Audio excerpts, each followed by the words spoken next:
Nananatiling nakaalerto ang Philippine Coast Guard dahil sa patuloy na pananalasa ng bagyong Yolanda.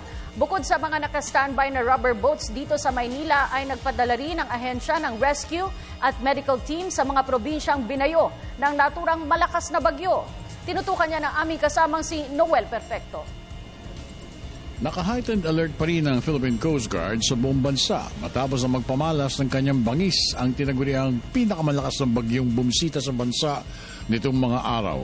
Ayon kay Philippine Coast Guard spokesperson Arman Balilo, maliban sa libu-libong mga stranded passengers, kanila ring binabantayan ang mga puerto sa bansa para sa mga sasakyang pandagat na hindi tumatalima sa advisories ng ahensya.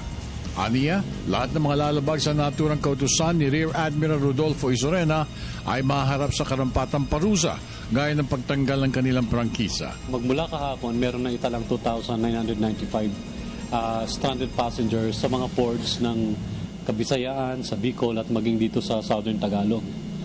Dito sa Metro Manila, may 4 na barko na hindi pinayagang maglayag sa kadahilan ng may bagyo rito at saka yung pupuntahan nila.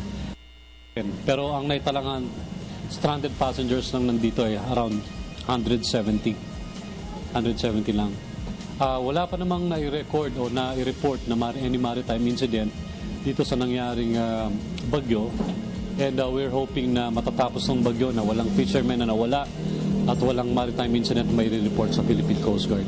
Sa ngayon, ani Commander Balilo, na ipakalat na rin ang mga bagong gamit pang rescue ng Coast Guard sa buong Kamaynilaan, partikular sa mga lugar na palagi ang nababaha. Naka-standby kasi yung mga rescue teams natin at gagamitin natin ito kung sakaling may mga ilangan. Pero obviously, hindi na natin ito nadala dun sa bandang Visayas, no? Sapagkat kadi-deliver lang.